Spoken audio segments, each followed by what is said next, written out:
J'ai commencé à manipuler la vie des gens il y a environ 2 ans. Et depuis, je n'ai pas arrêté.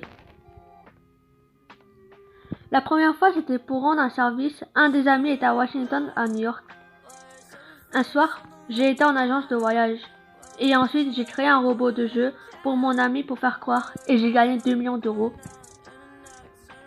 Et ensuite, j'ai remarqué qu'il a publié sur Facebook avec son ami. Et il est parti à Washington. Ça a marché. Il habite maintenant à Washington. Il a publié beaucoup de photos avec sa femme. Et ils sont mariés et ils ont fait des enfants. J'ai créé d'autres robots comme ça qu'on croyait que c'est un humain. Et j'ai pris des années et des années à construire des robots et surtout ma vie en virtuel. Et puis en 1972, j'étais encore et encore un gamin à être youtubeur, à faire des vidéos et surtout à manipuler.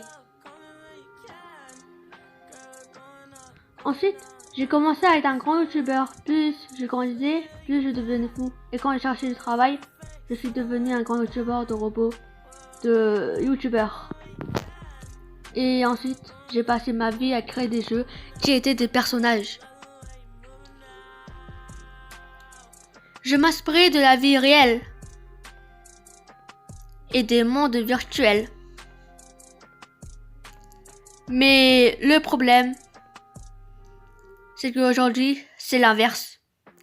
Et si je fais un peu de totalise, disons que je multipartisme de ma passion. J'utilise le numérique